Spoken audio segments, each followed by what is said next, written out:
It's Thursday, August 30th, and I'm your host, Paula Hersey. On today's show, Barnstable gets ready for primary elections on September 4th, and the Barnstable Airport drills for disaster. Let's start with some news you can use. Lieutenant Governor Karen Polito presented $3.6 million in grants on behalf of the Department of Energy and Environmental Affairs to various Cape towns through the state's 2018 Navigational Dredging Pilot Program. This initiative has been long in the works as dredging upkeep has been a major monetary stumbling block because of the constant shifting of sand and silt deposit across the region. The town of Barnstable thanks the Commonwealth and our legislators for their support of Barnstable and this dredging project, said Barnstable Town Manager Mark Ells.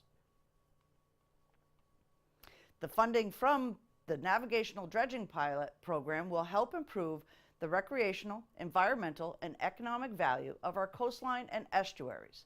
The Baker-Polito administration's strong commitment to supporting coastal resilience is moving Cape Cod rapidly toward a more sustainable future.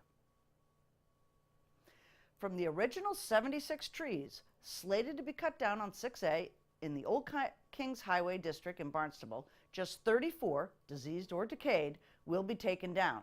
The Route 6A committee worked with an independent arborist and Eversource to save the remaining trees, which will be pruned near electric wires instead of being cut down. Old Kings Highway Historic District Committee voted unanimously on the Certificate of Appropriateness at last night's meeting. Mark your calendars. Primary voting in Massachusetts, Tuesday, September 4th, and Town Clerk Ann Quirk has all the details for absentee voting, polling venue changes, and secure elections. Do you solemnly swear to perform the duties of a poll worker to the best of your knowledge and capabilities for the town of Barnstable? I do. Thank you all, sir. The town of Barnstable is ready for you to vote. Next Tuesday, September 4th, is primary day here in Massachusetts, and our polls will be ready for you. With me today, Ann Quirk, Town Clerk. Welcome. Thank you. I love saying that, Ann Quirk, Town Clerk. I love that it rhymes. It's like that position is exactly what you were made for, right? It is. It is. It is. Well, you do such a wonderful, wonderful job. You had all your poll workers in this past week to get sworn in and trained and ready to go. So how do you feel about this year's class? I think these wardens and clerks are going to be great. It's always difficult because there's so many months in between every election. And we just have to have that refresher to keep on top of things. And little things happen, little changes happen along the way, and we hear from the Secretary of State's office that we need to do this now or we need to do that. I just want to make sure everyone's on the same page. Right. And although that wasn't all of my poll workers, because if it was all of them, we would have filled the town hall hearing room, seriously, because there's so many people. But each one of those folks that was in is responsible for turning around and taking care of their crew. Great. So you have head people in charge at each polling place. Well, that's great. Correct. So these folks here, what do they do? Well, my wardens are really, they're representing me at all the locations because I have 13 precincts. I can't be at every precinct. I envy some of my fellow town clerks that can be in one location with 3 or 4 of their polling places, and that's all they have, and they're right there and they can oversee the whole thing. But I can't do that, so I have to do it by phone, and these folks really are well trained. They know their job. They're standing in for me as a warden in each of the locations, and then they make sure that when someone walks up and says, I'm supposed to be able to vote here and I can't vote here, why can't I vote here? They have the answers. Okay. So with wardens and poll workers, obviously these folks are there from the beginning to the end of the election day. That's a long day for folks. Huge. It's huge. They start at 5 o'clock in the morning because we have to get the ballots out there to them and so forth. So our day starts around 4:30 or 5 o'clock in the morning. The polls open at 7. And they are working until 8 when the polls close, and then there's still work that needs to be done before they can leave the polling location. Okay, so let's talk about a little bit about ballots and ballot machines. Been in the news recently. Paper ballots here or electronic ballots? What are we using? We're on paper ballots, and I love my paper ballots because it's something I can go back and check if I had to. If someone says to me, okay, we want to have a recount, we have the actual paper ballots that were voted in that precinct. Right. They're locked up, they're sealed at the end of the night by the warden and the clerk, and then they're transported back here and into my vault. So they're sealed and kept until, actually for 22 months we have to keep them. Wow. So should there ever be anything that we have to go back and look at, I have all that information. The other thing is, we're not connected to anything except electricity. Okay. So there's no way for anyone to actually get into my AccuVote, which is the name of the computer that actually counts your ballot. Okay. There's no way, it's not connected to anything except electricity. That is good news for those who may be concerned that there's voting irregularities. There isn't in the town of Barnstable. You've run really clean elections. So we have 3 ballots out there. We have a Republican ballot, we have a Democrat ballot, and we have a Libertarian ballot. A Libertarian. This year. Yeah. Wasn't anything on it. There's one person running on One the person. Libertarian ballot. Okay. But it's important to know that because if you're unenrolled or you're not in the Democratic, Republican, or Libertarian parties, you get to choose your ballot. Right. But if you are in a Republican Party or the Democratic Party or a Libertarian, that's the ballot you get.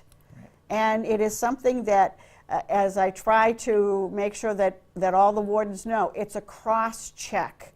When you come up and you come in to vote and I say to you, I see that you're unenrolled. What ballot would you like? I have to repeat that out loud. So you hear it, I hear it, and I hand you that ballot.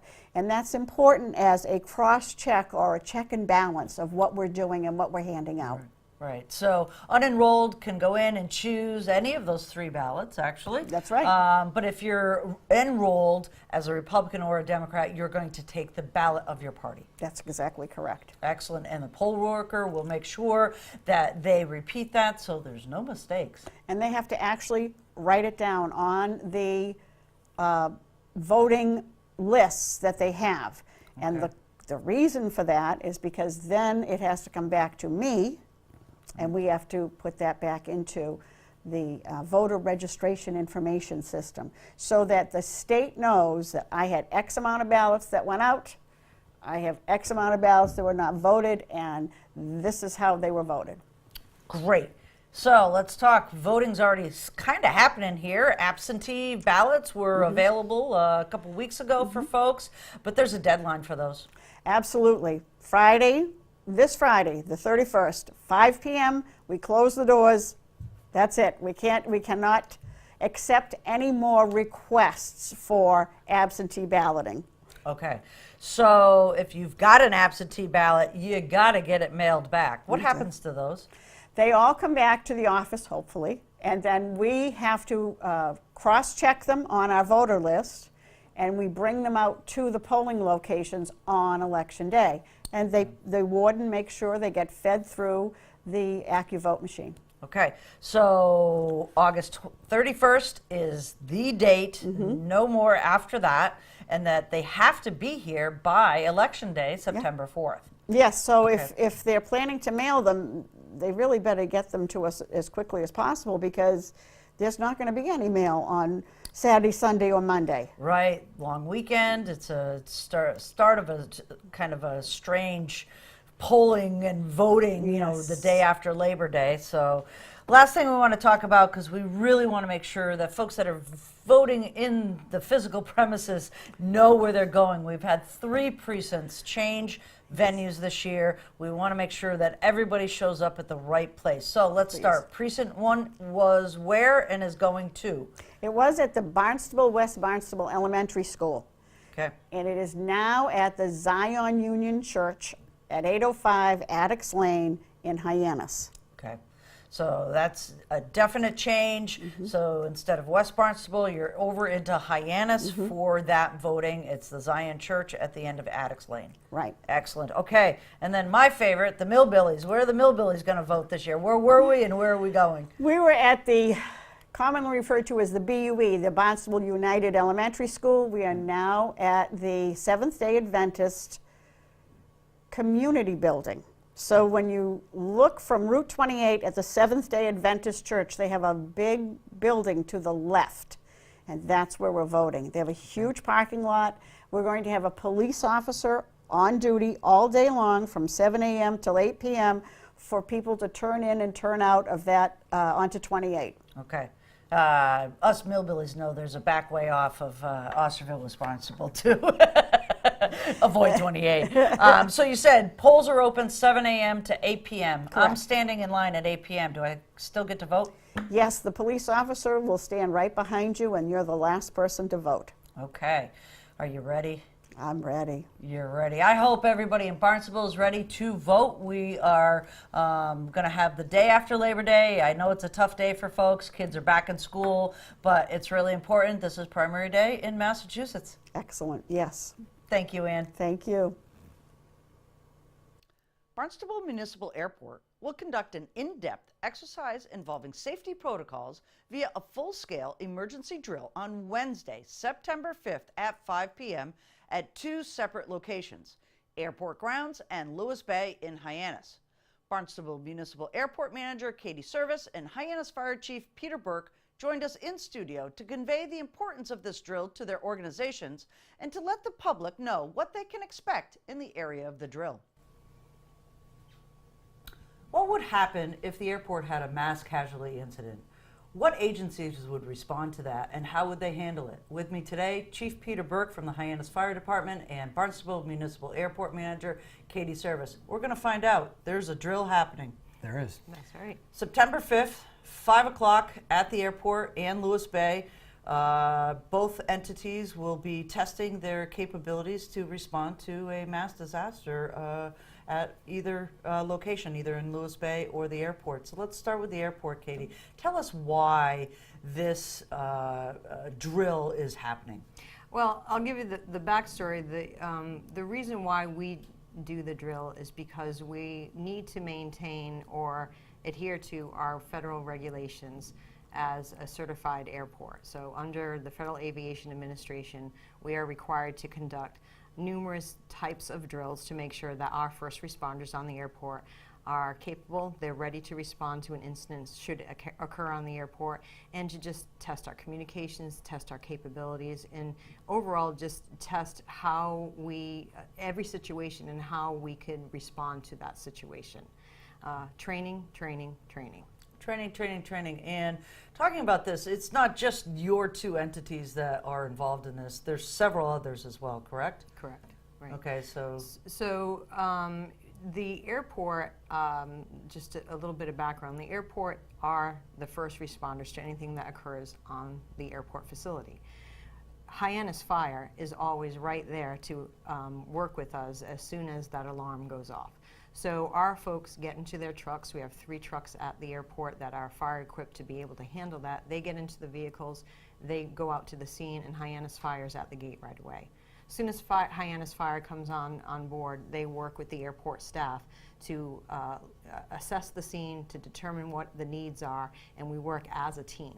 So beyond just the airport folks in the Hyannis Fire, we also work with Barnstable Police, we work with the State Police, we work with the Red Cross. So we have a lot of, and even other fire departments locally in our areas that we call upon to assist us if there is an incident that occurs at the airport. They will be players as part of this drill.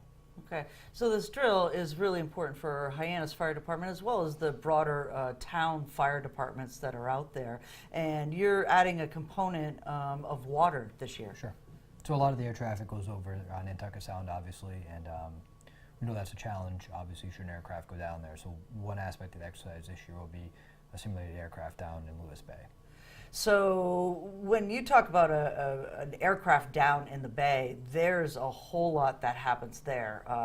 You have what, maybe 2-3 boats at so Sure. the coordinated marine effort, how does that happen? Sure. So we actually have a fairly robust maritime response program that's run out of county control in conjunction with the Coast Guard. So by federal statute, the Coast Guard is the incident commander. So we're close with them to ensure there's enough assets, which are essentially boats, that be deployed out to Lewis Bay to retrieve any victims and make that situation safe. Okay.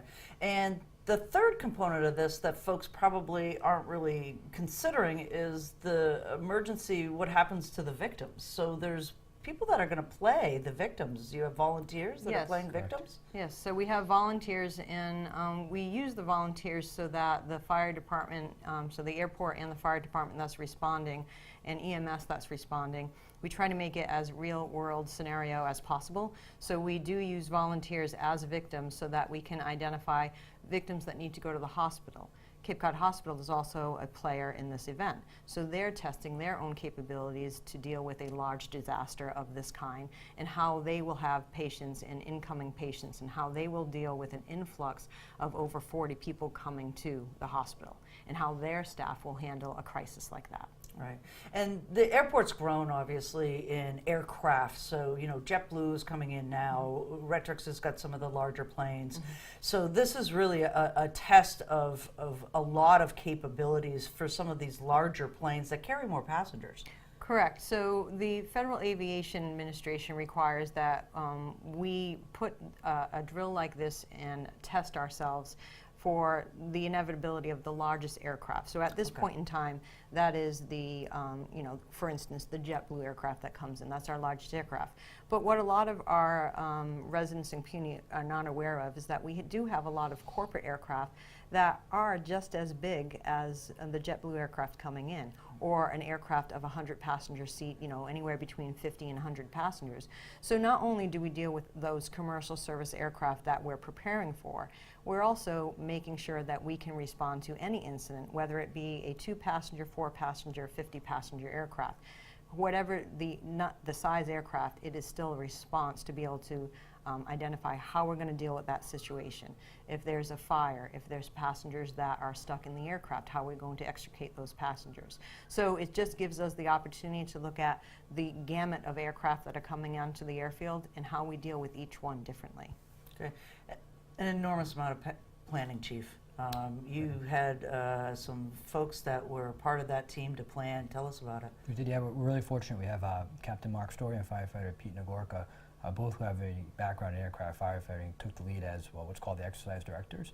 So this is being run according to the Homeland Security Exercise and Evaluation Program protocols. So that provides a framework for Katie and her staff and our highest fire department staff to really develop a program that's, or an exercise rather, that is safe and driven by objectives, and then those objectives are evaluated. So one of the important things for us is that these are transferable skills. So while we're working with the airport, from our perspective, a mass casualty incident, you know, a number of patients that need to get treated and transported, that could be from a bus accident, it could be from a hazardous material spill, it could be from a ferry collision.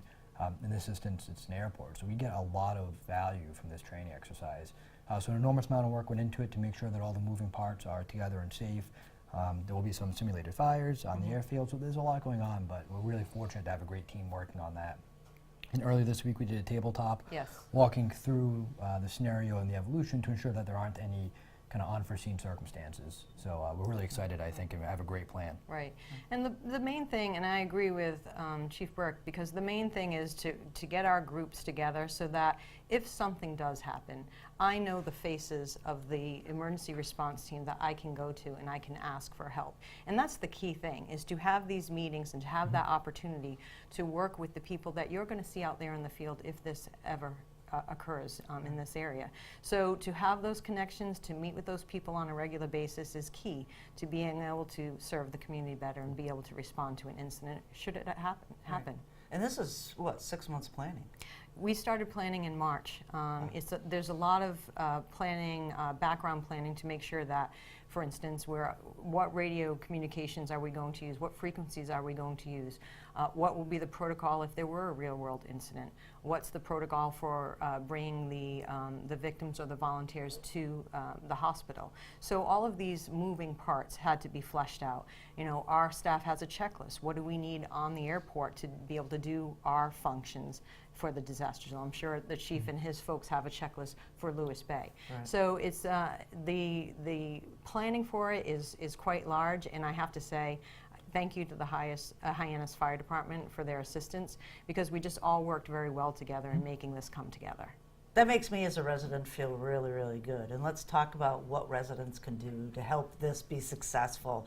Folks, the Rotary literally is going to be jammed. So September 5th, 5 o'clock, this exercise starts. It's right at rush hour. How can residents, number one, stay aware of what's going on in the area, and two, help stay out of the area? You know, I think that's, unfortunately, there isn't really an opportunity for the citizens to view this. It is off on the airfield and Right. out fairly far off in Lewis Bay. And so the best thing they could probably do is avoid the area, understand we're there and train. There'll be pictures available. Certainly you guys will be there as well. So there'll be the opportunity for me to release this for them to see what happens there, but because of the nature of the airport and where we're operating, there just isn't a great place for them to be. So the best thing they could do is avoid that area during the time frame of 5 to 10 o'clock or so. Okay. And the other thing I think that we kind of want to make sure is that this is an exercise. There's going to be sirens. It's going to look scary, right? Right. So I think what the residents have to be aware of is that they're going to see a number of fire apparatus, a number of EMS vehicles, police vehicles that are responding to the mock incident. So they're going to see some activity, some people that, you know, might not know what's going on. Please spread the word, because although, like the chief said, the areas that we're doing the drill at, that we're conducting the drill, are kind of far off from the roadways, they're still going to see those lights and hear those sirens. So just know it is a drill. We are practicing our response to an incident should it ever occur in this area. Okay. And how about on the water? Still got boats out there. I know it's after Labor Day, but those pleasure boats and seekers, stay away, right? Yeah, we'll have security vessels out there with a coordinating. We'll have members of our regional dive team simulating victims.